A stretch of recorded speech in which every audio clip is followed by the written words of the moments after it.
좋아하는 사람이 나를 좋아하고 있다는 걸 알아차리는 순간, 심장이 터질 것 같은 그 느낌을 아시나요?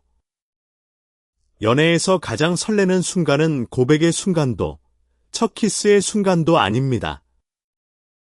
바로 어쩌면 이 사람도 나를 좋아하고 있을지 모른다는 그 미묘한 확신이 서서히 자라나는 시기. 서로의 마음이 조금씩 확인되어가는 그 과정이야말로 연애에서 가장 아름답고도 가장 고통스러운 시간입니다. 오늘 이 이야기를 끝까지 읽고 나면 지금 여러분이 느끼고 있는 그 답답함과 설렘이 뒤섞인 복잡한 감정의 정체가 무엇인지 명확하게 알 수 있을 것입니다. 그리고 상대방의 작은 행동 하나하나에서 숨겨진 진심을 읽어낼 수 있는 눈을 갖게 될 것입니다. 서로 좋아하는 사이에서 나타나는 독특한 분위기와 신호들, 그 9가지 핵심 포인트를 지금부터 아주 깊고 자세하게 풀어보겠습니다. 첫 번째는 연애의 밀당이 시작된다는 것입니다. 서로에게 호감을 느끼고 있지만 아직 확신을 갖지 못하는 단계에서 사람들은 자연스럽게 밀당이라는 행동 패턴에 빠져들게 됩니다. 이 밀당이라는 것은 단순히 게임을 하는 것이 아닙니다. 사실 이것은 인간의 본능적인 자기보호 메커니즘에서 비롯된 행동입니다. 누군가를 좋아하게 되면 우리의 뇌는 동시에 두 가지 상반된 욕구를 경험합니다. 하나는 상대방에게 다가가고 싶은 욕구이고, 다른 하나는 거절당했을 때의 고통을 피하고 싶은 욕구입니다. 이 두 가지 욕구가 충돌하면서 우리는 다가갔다 물러서는 마치 파도와 같은 행동 패턴을 보이게 되는 것입니다. 한국에서 흔히 볼 수 있는 밀당의 형태를 좀 더 구체적으로 살펴보면 먼저 카카오톡 답장 시간을 조절하는 것이 있습니다. 상대방이 메시지를 보내면 바로 읽었음에도 불구하고 일부러 몇 분 혹은 몇 시간을 기다렸다가 답장을 하는 행동입니다. 이것은 자신이 너무 쉽게 잡히는 사람이 아니라는 것을 보여주고 싶은 심리에서 비롯됩니다. 하지만 재미있는 것은 이렇게 답장을 늦게 하면서도 상대방의 메시지는 이미 알림이 뜨자마자 확인했다는 사실입니다. 일십을 하는 것처럼 보이지만 사실은 상대방의 메시지를 몇 번이고 다시 읽으면서 어떻게 답장할지 고민하고 있는 것이죠. 또 다른 밀당의 형태로는 다른 이성 친구와의 관계를 은근히 드러내는 것이 있습니다. 예를 들어 오늘 민수 오빠랑 카페 갔는데 거기 분위기 진짜 좋더라 라는 식으로 자연스럽게 다른 남성의 존재를 언급하면서 상대방의 반응을 살피는 것입니다. 이때 상대방이 질투의 기색을 보이면 내심 기뻐하면서도 겉으로는 아무렇지 않은 척하게 됩니다. 반대로 상대방이 전혀 신경 쓰지 않는 것처럼 반응하면 불안해지면서 혹시 나만 좋아하는 건 아닐까? 라는 생각에 빠지게 됩니다. 이런 밀당은 솔직히 말해서 양쪽 모두에게 상당한 정신적 에너지를 소모하게 만듭니다. 하지만 서로 좋아하는 사이에서 이런 밀당이 발생한다는 것 자체가 이미 양쪽 모두 상대방을 의식하고 있다는 강력한 증거입니다. 진정으로 관심이 없는 사람에게는 밀당을 할 이유 자체가 없으니까요. 밀당을 하면서도 결국 연락을 끊지 못하고 서로를 향한 관심을 완전히 숨기지 못하는 것이야말로 서로의 마음이 이미 상당 부분 기울어져 있다는 신호입니다. 밀당의 과정에서 주의해야 할 점도 있습니다. 너무 심한 밀당은 오히려 관계를 망칠 수 있다는 것입니다. 상대방이 보내는 호감의 신호에 너무 무관심한 척하거나 지나치게 다른 이성과의 관계를 어필하면 상대방은 이 사람이 나에게 관심이 없구나라고 오해할 수 있습니다. 서로 좋아하는 사이였는데 과도한 밀당 때문에 타이밍을 놓치는 경우도 의외로 많습니다. 서울 강남의 한 연애 상담 전문가는 이런 말을 한 적이 있습니다. 밀당은 양념과 같다.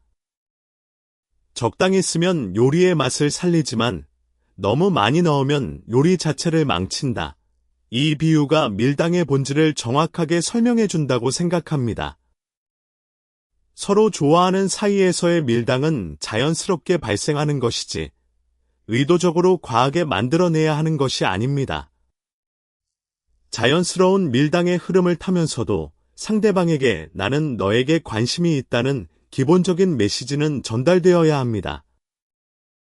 그래야 관계가 앞으로 나아갈 수 있습니다. 밀당을 하는 과정에서 나타나는 또 하나의 흥미로운 현상은 SNS 활동의 변화입니다.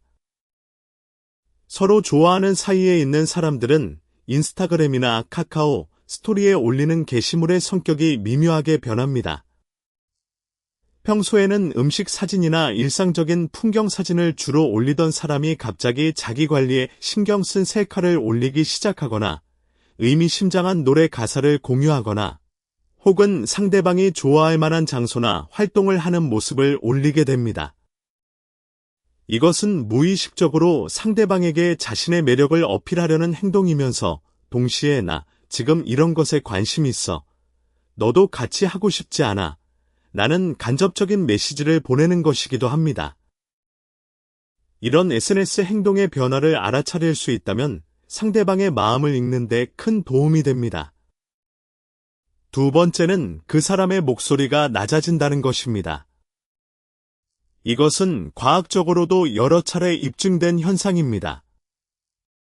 남성은 호감을 느끼는 여성 앞에서 무의식적으로 목소리 톤이 낮아지는 경향이 있습니다. 이는 진화 심리학적으로 설명할 수 있는 현상인데, 낮은 목소리는 테스토스테론 수치가 높다는 것을 의미하며, 이는 꼭 건강하고 강한 유전자를 가지고 있다는 신호로 작용합니다. 물론 현대 사회에서 이런 진화적 메커니즘이 의식적으로 작동하는 것은 아닙니다. 하지만 수만 년에 걸쳐 형성된 본능적 반응은 여전히 우리의 행동에 영향을 미치고 있습니다. 남성이 좋아하는 여성 앞에서 목소리를 낮추는 것은 마치 공작새가 화려한 깃털을 펼치는 것과 같은 구애 행동입니다. 자신의 남성성을 은연중에 어필하면서 상대방에게 신뢰감과 안정감을 주려는 본능적 시도인 것이죠. 이 현상을 확인하는 가장 좋은 방법은 비교입니다. 그 남성이 다른 사람들과 대화할 때의 목소리 톤과 당신과 대화할 때의 목소리 톤을 비교해보는 것입니다.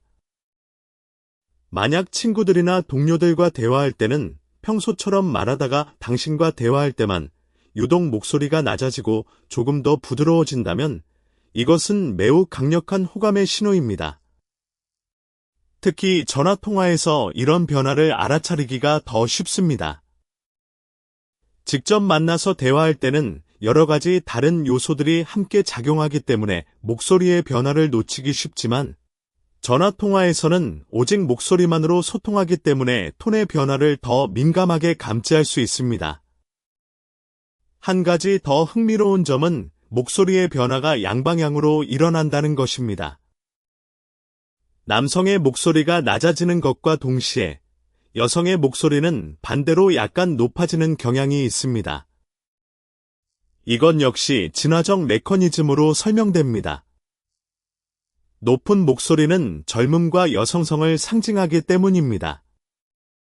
서로 좋아하는 사이에서는 이런 목소리의 변화가 동시에 일어나면서 대화의 분위기 자체가 다른 사람들과 나누는 대화와는 확연히 달라지게 됩니다. 주변 사람들이 너네 둘이 대화할 때 분위기가 좀 다르다고 느끼는 이유도 바로 이런 미세한 변화들이 축적되어 나타나는 결과입니다. 목소리의 변화와 함께 주목해야 할 것은 말투의 변화입니다. 서로 좋아하는 사이에서는 대화의 말투도 미묘하게 달라집니다. 평소에는 격식체를 쓰던 사람이 점점 반말을 섞기 시작하거나 혹은 반대로 평소보다 더 조심스럽게 말을 고르는 모습을 보이기도 합니다. 이것은 상대방에게 좋은 인상을 주고 싶은 마음에서 비롯되는 행동입니다.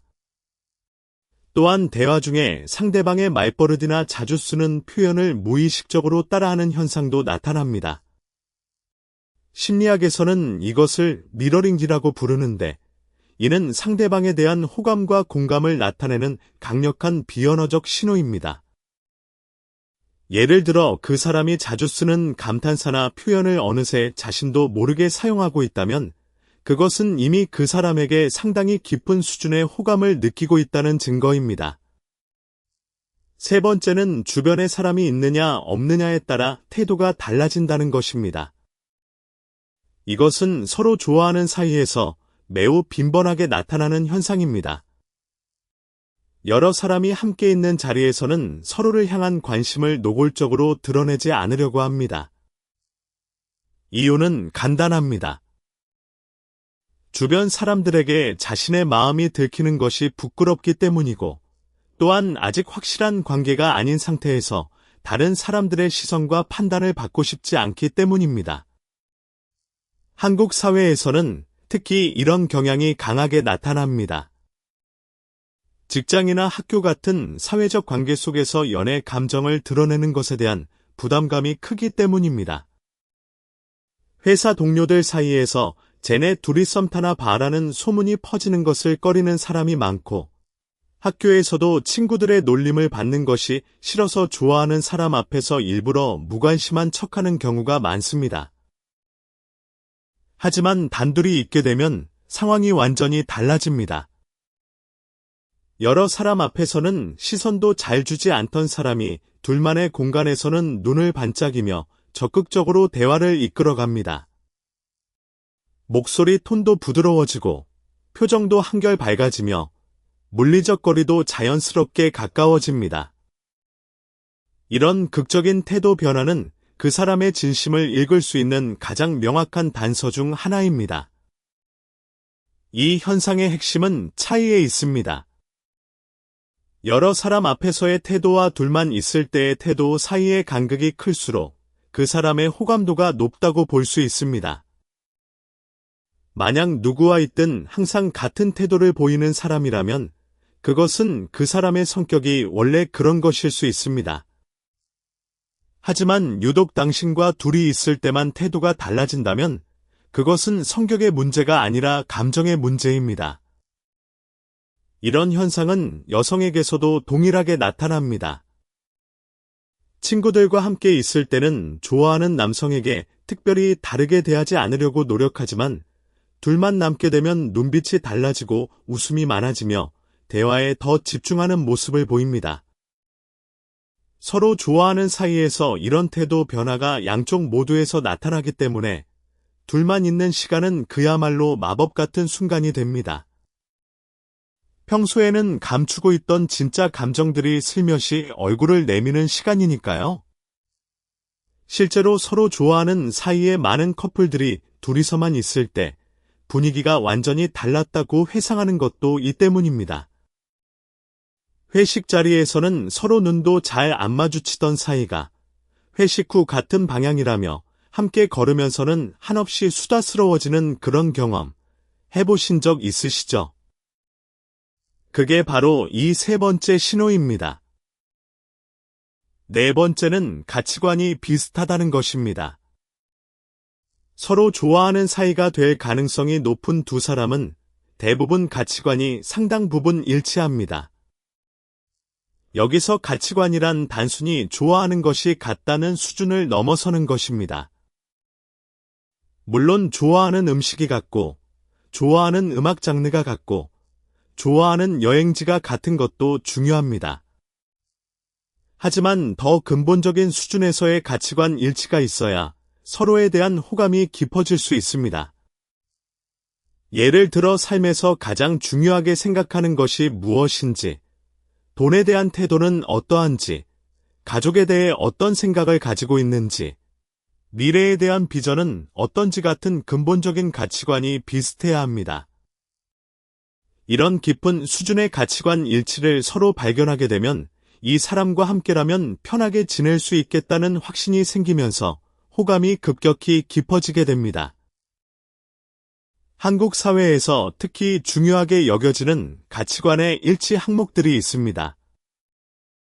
먼저 음식 취향입니다. 한국은 음식 문화가 매우 발달한 나라이고 함께 밥을 먹는 것이 관계의 핵심적인 부분을 차지합니다. 밥 한 번 먹자가 사실상 만나자와 같은 의미로 통용될 정도니까요. 그래서 음식 취향이 비슷하다는 것은 단순히 같은 메뉴를 좋아한다는 것을 넘어서 함께 보내는 시간의 상당 부분을 자연스럽고 즐겁게 보낼 수 있다는 것을 의미합니다.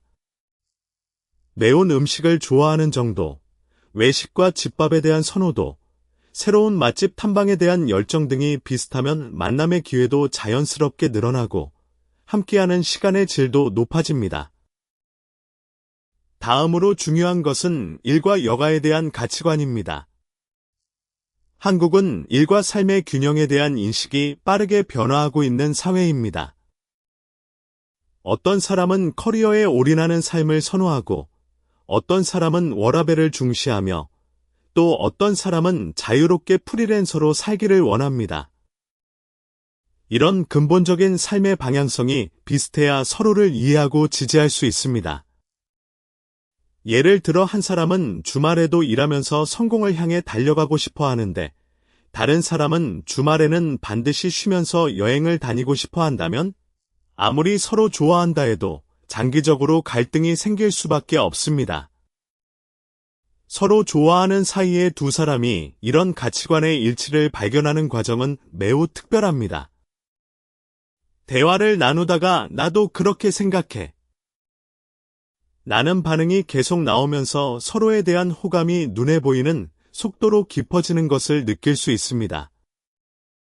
그리고 여기서 한 가지 더 중요한 포인트가 있는데 그것은 바로 싫어하는 것이 비슷하다는 것입니다.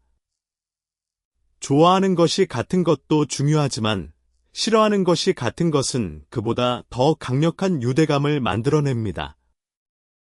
심리학에서는 이것을 부정적 태도의 공유라고 부르는데 함께 무언가를 싫어하는 것은 함께 무언가를 좋아하는 것보다 더 강한 동질감을 형성합니다. 예를 들어 둘 다 불필요한 사회적 모임을 싫어하거나 둘 다 거짓말하는 사람을 극도로 혐오하거나 둘 다 시끄러운 환경을 좋아하지 않는다면 이런 공유된 싫어함은 우리는 같은 편이다 라는 강력한 감각을 만들어줍니다. 서로 좋아하는 사이에서 이런 가치관의 일치가 발견되면 두 사람 사이에는 보이지 않는 끈이 형성됩니다. 이 사람은 나를 이해해주는 사람이다 라는 확신이 생기면서 호감은 점점 더 깊은 감정으로 발전하게 됩니다. 다섯 번째는 때때로 갑자기 차가워진다는 것입니다. 이 항목은 많은 분들이 가장 혼란스러워하는 부분이기도 합니다. 그동안 잘 지내고 있었고 서로 호감의 신호도 주고받고 있었는데 어느 순간 갑자기 상대방이 차가워지는 경험 해보신 적 있으시죠? 갑자기 카톡 답장이 늦어지거나 만나자는 제안에 바쁘다는 핑계를 대거나 대화의 분위기가 예전 같지 않다고 느끼거나 하는 순간들. 이런 갑작스러운 태도 변화가 나타났을 때 많은 사람들이 내가 뭔가 잘못한 건가 혹은 이 사람이 나에 대한 관심을 잃은 건가 라고 불안해합니다. 하지만 역설적이게도 이런 갑작스러운 차가움은 오히려 서로 좋아하는 사이라는 것을 나타내는 강력한 신호일 수 있습니다. 이 현상이 발생하는 이유는 여러 가지가 있습니다. 첫 번째 이유는 호감 신호에 대한 기대와 현실의 괴리입니다. 한쪽에서 용기를 내서 호감의 신호를 보냈는데 상대방의 반응이 기대에 미치지 못했을 때 실망감에서 비롯되는 차가움이 있습니다. 예를 들어 남성이 용기를 내서 여성에게 오늘 좀 예쁘다라고 했는데 여성이 부끄러워서 그냥 그래? 고마워 라고 담담하게 반응했다면 남성은 내 호감 표현이 먹히지 않았나 보다 라고 생각하면서 마음의 문을 조금 닫을 수 있습니다. 실제로는 여성도 내심 매우 기뻤지만 표현을 제대로 못한 것일 뿐인데 말이죠. 두 번째 이유는 질투입니다. 좋아하는 사람이 다른 이성과 즐겁게 대화하는 것을 보았을 때 그 불쾌한 감정을 처리하지 못해서 차가워지는 경우입니다. 특히 남성들에게서 이런 현상이 자주 나타납니다. 질투라는 감정을 직접적으로 표현하는 것은 자존심이 허락하지 않기 때문에 대신 무관심이나 차가움이라는 형태로 그 감정이 표출되는 것입니다. 너 그 사람이랑 그렇게 잘 지내면 나는 필요 없겠네 라는 심리가 작동하면서 일부러 거리를 두는 행동을 하게 됩니다. 세 번째 이유는 좋아하는 감정이 깊어지면서 오히려 어떻게 대해야 할지 모르겠다는 혼란에서 비롯되는 차가움입니다. 처음에는 가볍게 호감을 느끼며 자연스럽게 행동할 수 있었는데 감정이 점점 깊어지면서 상대방 앞에서 긴장하게 되고 말 한마디도 조심하게 되고 그러다 보니 오히려 예전보다 어색하고 차가운 태도가 되어버리는 것입니다.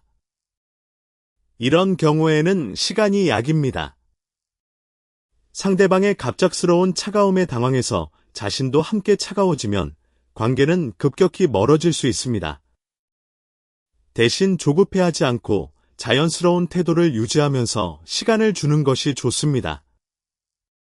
서로 좋아하는 사이라면 그 사람은 결국 다시 돌아옵니다.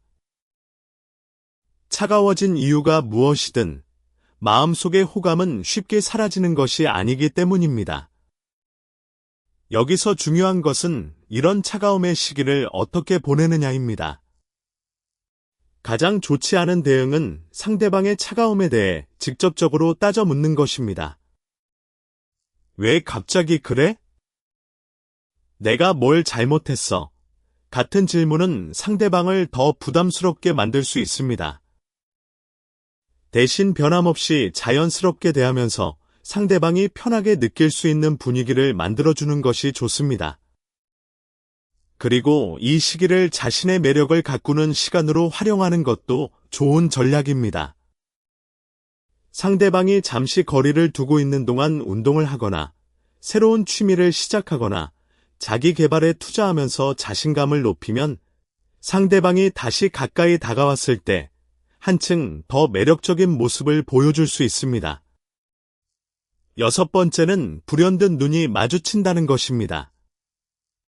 눈 마주침은 연애에서 가장 원초적이고도 강력한 신호입니다. 서로 좋아하는 사이에서는 특히 의도하지 않은 눈 마주침이 빈번하게 발생합니다. 이것은 양쪽 모두 무의식적으로 상대방을 바라보고 있기 때문에 일어나는 현상입니다. 수업 시간에, 회의 중에, 친구들과 함께 있는 자리에서 혹은 길을 걸으면서도 무의식적으로 그 사람의 모습을 찾게 되고 그 사람도 같은 행동을 하고 있기 때문에 자연스럽게 시선이 마주치는 것입니다. 과학적으로 보면 사람의 시각 시스템은 관심 있는 대상을 우선적으로 추적하도록 설계되어 있습니다. 복잡한 환경 속에서도 자신에게 중요한 자극을 빠르게 포착하는 능력을 가지고 있는데 좋아하는 사람은 우리 뇌에서 최우선 추적 대상으로 분류됩니다. 그래서 수십 명이 있는 공간에서도 유독 그 한 사람의 움직임이 눈에 들어오고 그 사람이 어디에 있는지를 본능적으로 파악하게 됩니다. 이것은 의식적인 노력 없이도 자동으로 일어나는 현상이기 때문에 스스로도 왜 자꾸 저 사람만 보게 되지? 라고 의아해할 수 있습니다. 눈이 마주친 후의 반응도 매우 중요합니다.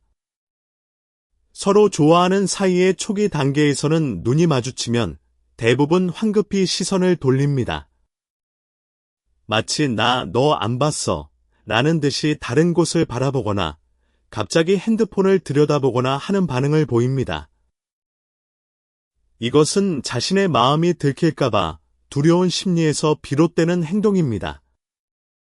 하지만 관계가 조금 더 진전되면 눈이 마주쳤을 때 미소를 짓게 됩니다. 눈이 마주치는 것 자체가 서로의 마음을 확인하는 암묵적인 소통이 되면서 시선이 만났을 때 그 순간을 즐기게 되는 것입니다. 그리고 서로의 마음이 거의 확신에 가까워진 단계에서는 눈이 마주친 후에도 시선을 떼지 않고 서로를 바라보는 순간이 생깁니다. 그 짧지만 긴 몇 초의 눈 맞춤에서 말로는 표현할 수 없는 수많은 감정들이 오고 가게 됩니다. 이런 눈 맞춤의 순간은 나중에 관계가 발전한 후에도 가장 아름다운 추억 중 하나로 남게 됩니다. 그때 내가 나를 바라보고 있었다는 걸 알아차린 순간, 나는 확신했어 라는 고백은 수많은 커플들의 시작 이야기에서 빠지지 않는 장면이기도 합니다.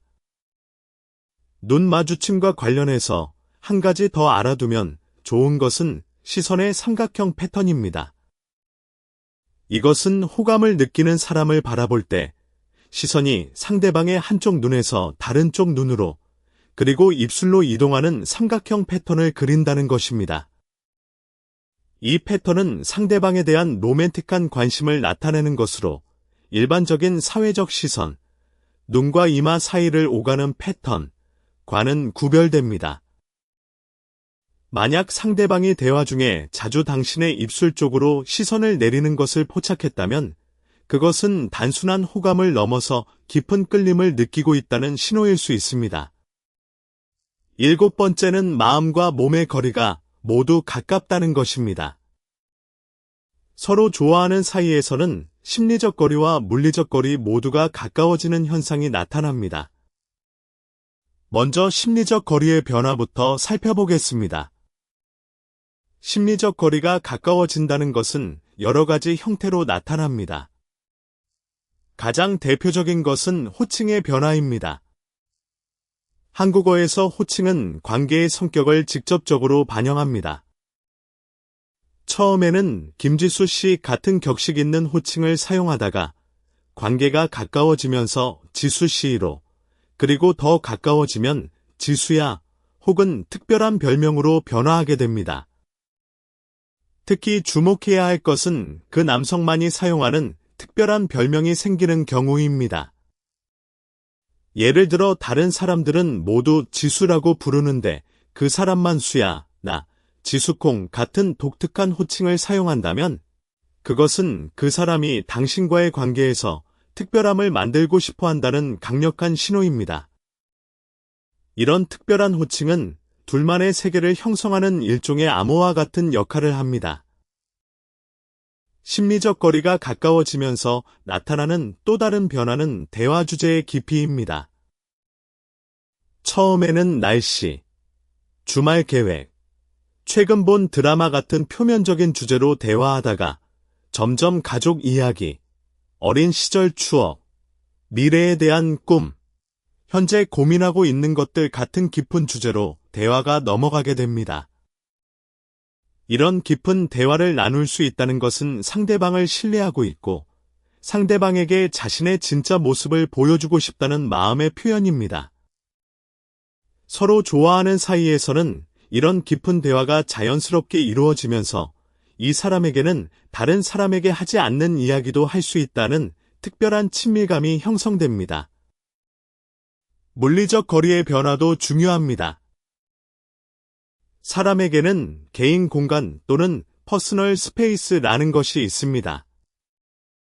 이것은 타인이 가까이 오면 불편함을 느끼는 물리적 영역인데 일반적으로 낯선 사람에 대해서는 약 1m에서 1.5m, 친한 사람에 대해서는 45cm에서 1m 정도의 개인 공간을 유지합니다. 하지만 서로 좋아하는 사이에서는 이 개인 공간의 경계가 무너집니다. 상대방이 45cm 이내, 심지어는 아주 가까운 거리에 와도 불편하지 않을 뿐 아니라 오히려 편안하고 설레는 감정을 느끼게 됩니다.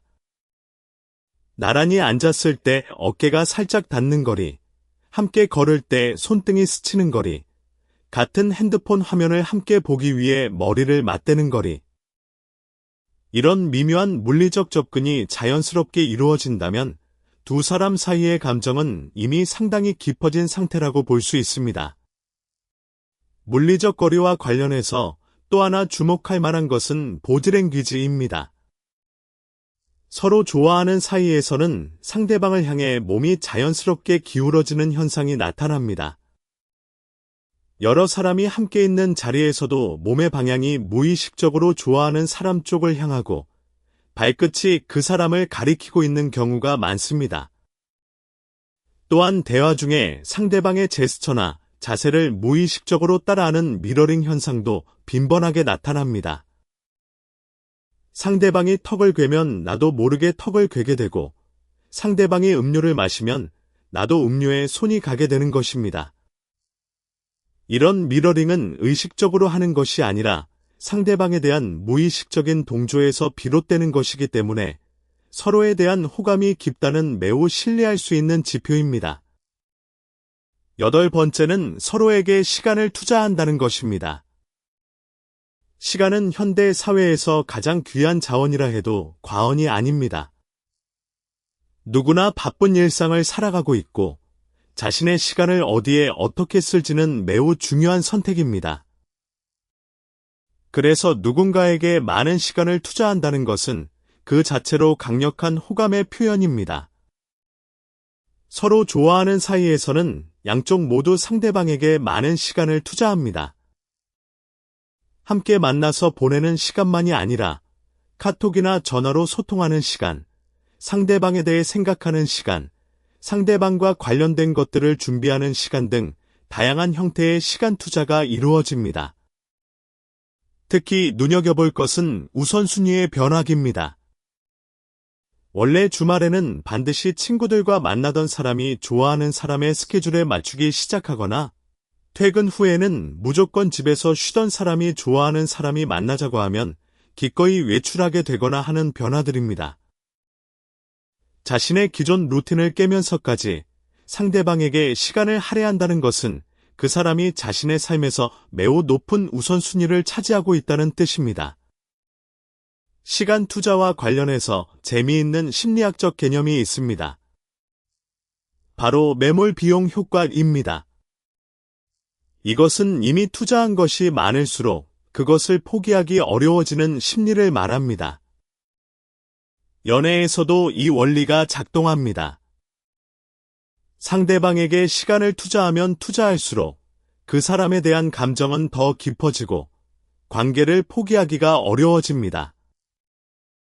이것이 양쪽 모두에서 일어나면 서로에 대한 시간 투자가 선순환을 만들어내면서 관계가 자연스럽게 발전하게 됩니다. 주의할 점은 시간 투자의 균형입니다. 서로 좋아하는 사이에서는 시간 투자의 양이 대체로 비슷해야 합니다.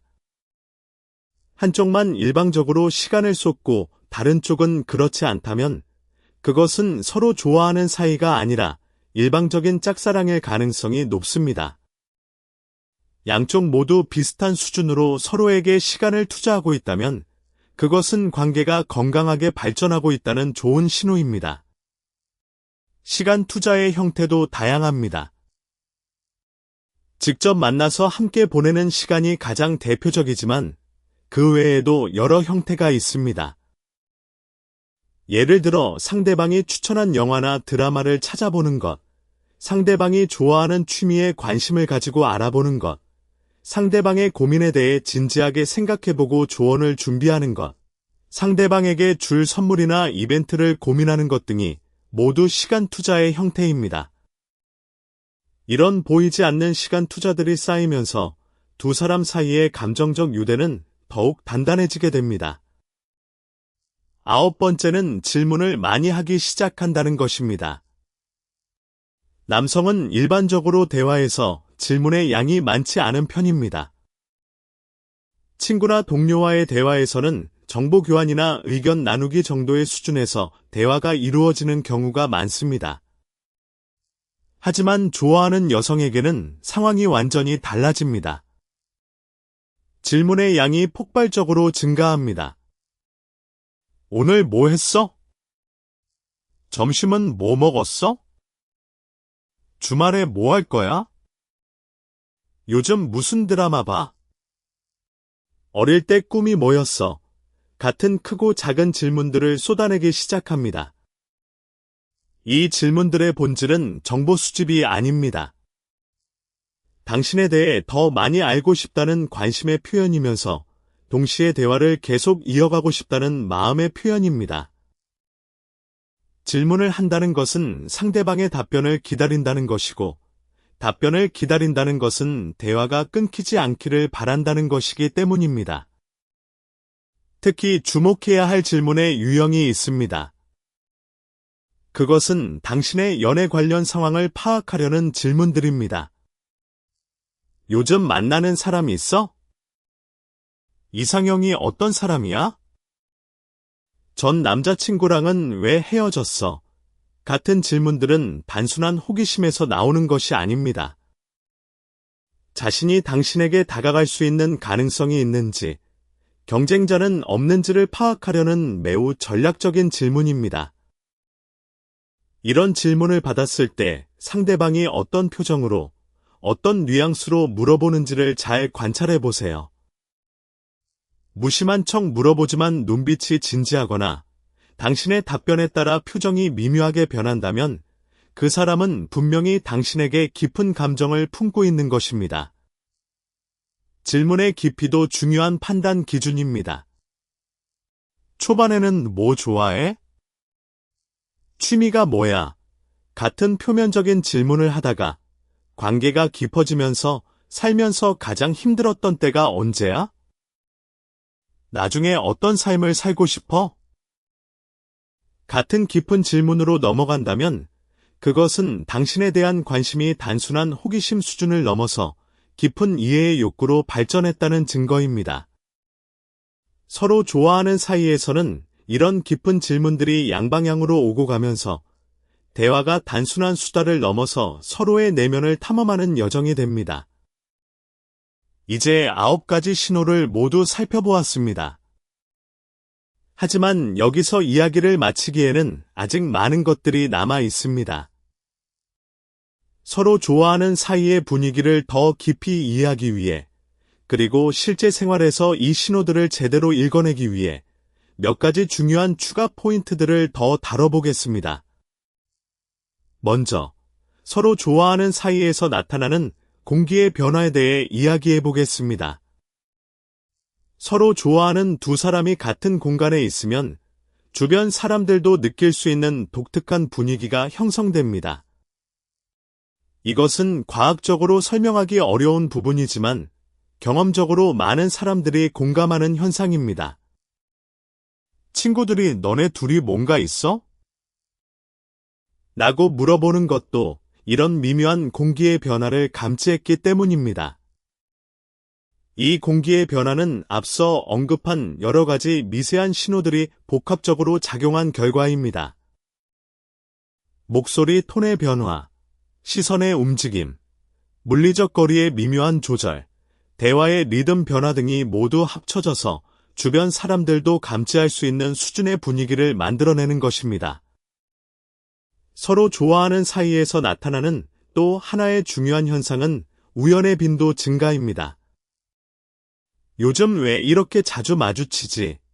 라는 생각이 드는 순간이 늘어난다면 그것은 진정한 우연이 아닐 수 있습니다. 서로 좋아하는 사이에서는 양쪽 모두 무의식적으로 혹은 의식적으로 상대방과 마주칠 수 있는 상황을 만들려고 합니다. 학교나 회사에서 상대방이 주로 이용하는 경로로 동선을 바꾸거나 상대방이 자주 가는 카페에 가거나 상대방이 참석하는 모임에 빠지지 않고 참석하거나 하는 행동들입니다. 이런 행동은 본인조차도 인식하지 못하는 경우가 많습니다. 그냥 그 카페 커피가 맛있어서, 그냥 그 동아리 활동이 재미있어서 라고 합리화하지만 실은 그곳에서 좋아하는 사람을 만날 수 있다는 기대감이 행동의 진짜 동기인 경우가 많습니다. 연애 심리에서 매우 흥미로운 개념 중 하나인 단순 노출 효과도 여기서 작용합니다. 이것은 특정 대상에 반복적으로 노출될수록 그 대상에 대한 호감이 증가하는 심리적 현상입니다. 서로 자주 마주치는 것 자체가 호감을 높이는 효과가 있기 때문에 우연의 빈도 증가는 서로의 호감을 더욱 강화시키는 선순환을 만들어냅니다. 서로 좋아하는 사이의 관계에서 시간대별로 나타나는 특징적인 행동 패턴도 있습니다. 아침 시간대에는 좋은 아침 같은 간단한 인사 메시지가 오고 갑니다.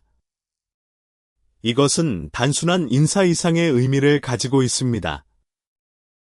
아침에 눈을 떴을 때 가장 먼저 그 사람이 떠올랐다는 것을 의미하기 때문입니다. 낮 시간대에는 일상적인 소소한 이야기들을 공유합니다. 점심에 뭘 먹었는지, 오늘 회사에서 어떤 일이 있었는지, 재미있는 것을 봤다거나 하는 사소한 이야기들입니다. 이런 사소한 일상 공유는 나의 하루에 당신이 포함되어 있다는 메시지를 전달합니다. 저녁 시간대에는 대화가 좀 더 깊어지는 경향이 있습니다. 하루의 피로가 감정의 방어벽을 조금씩 허물면서 낮에는 하지 못했던 조금 더 솔직하고 감성적인 대화가 오고 갑니다.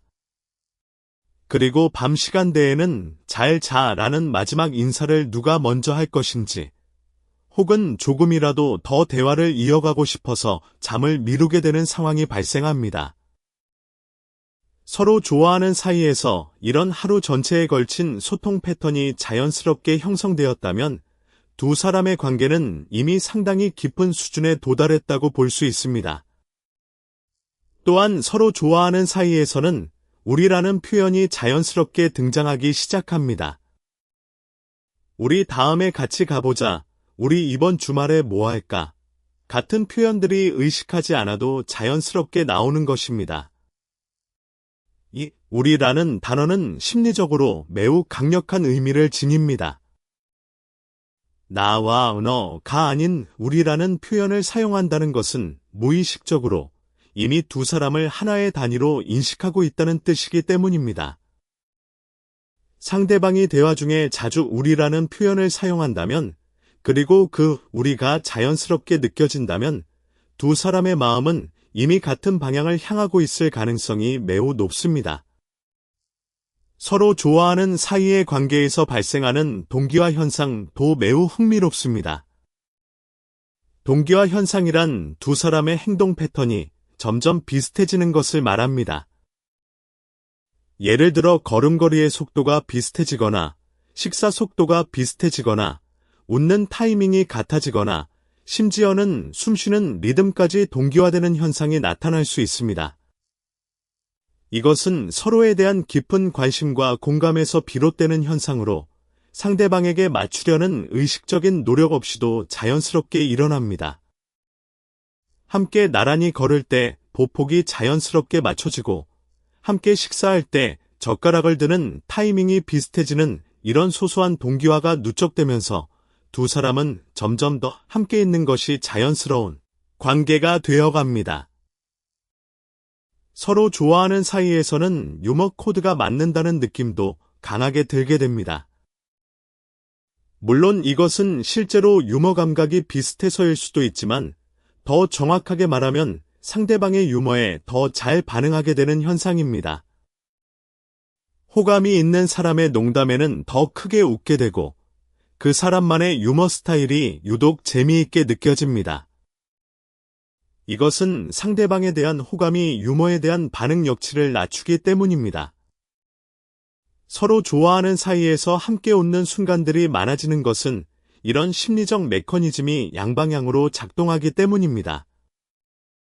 그리고 함께 웃으면서 형성되는 유대감은 관계를 더욱 강화시키는 긍정적인 피드백 루프를 만들어냅니다.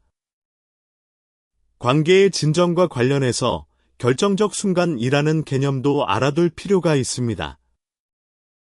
서로 좋아하는 사이의 관계에서는 관계의 방향을 결정짓는 결정적 순간들이 있습니다. 이 순간들은 대부분 계획된 것이 아니라 자연스럽게 찾아옵니다.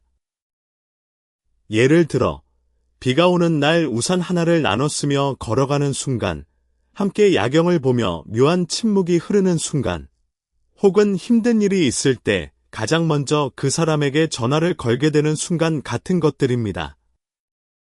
이런 결정적 순간에 어떻게 반응하느냐에 따라 관계가 앞으로 나아갈 수도, 제자리에 머물 수도 있습니다.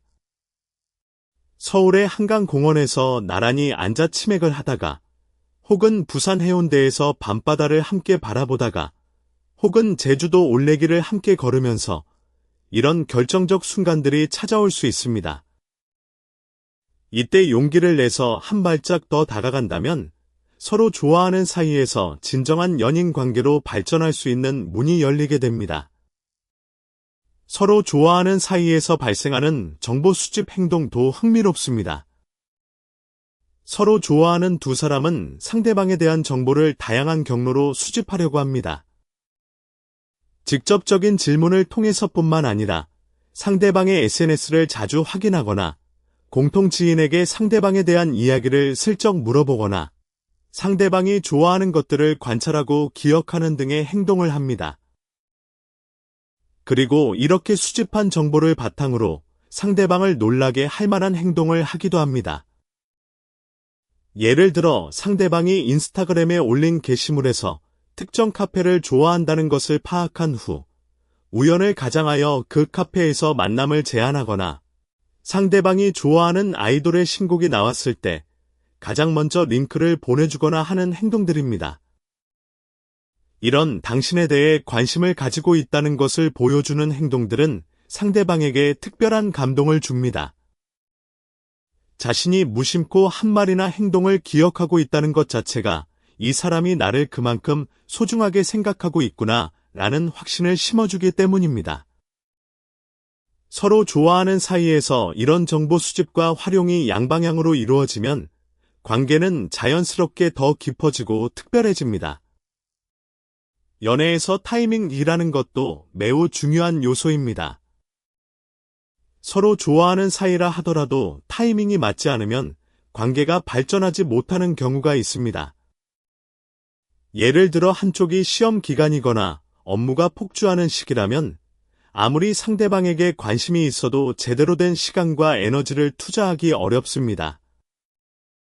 또는 한쪽이 이전 연애의 상처에서 아직 완전히 회복되지 않은 상태라면 새로운 감정에 온전히 몰입하기 어려울 수 있습니다. 서로 좋아하는 사이에서 타이밍의 문제를 인식하고 인내심을 가지는 것은 매우 중요합니다. 강제로 타이밍을 맞추려고 하기보다는 자연스러운 흐름을 존중하면서 때를 기다릴 줄 아는 지혜가 필요합니다. 좋은 관계는 서두른다고 빨리 오는 것이 아닙니다. 오히려 서로의 상황을 이해하고 기다려줄 수 있는 여유로움이 관계를 더 단단하게 만들어줍니다. 서로 좋아하는 사이의 관계에서 놓치기 쉬운 중요한 포인트가 하나 더 있습니다. 그것은 바로 불안의 공유입니다. 서로 좋아하는 사이에 있는 두 사람은 거의 비슷한 수준의 불안을 경험합니다. 이 사람이 정말 나를 좋아하는 걸까? 내가 너무 티를 내고 있는 건 아닐까? 혹시 다른 사람을 좋아하는 건 아닐까? 같은 비슷한 고민을 양쪽 모두 하고 있는 것입니다. 이것을 알아두는 것만으로도 큰 위안이 될 수 있습니다. 자신만 불안해하고 고민하는 것이 아니라 상대방도 같은 수준의 불안과 고민을 겪고 있을 가능성이 높다는 사실. 이 인식은 관계에서의 불안을 크게 줄여줍니다. 그리고 이 공유된 불안이 바로 앞서 언급한 여러 가지 행동들, 즉 밀당, 갑작스러운 차가움, 질문 공세 등의 원동력이 됩니다. 이 모든 행동의 저변에는 이 사람의 마음을 확인하고 싶다는 공통된 불안과 욕구가 깔려 있는 것입니다.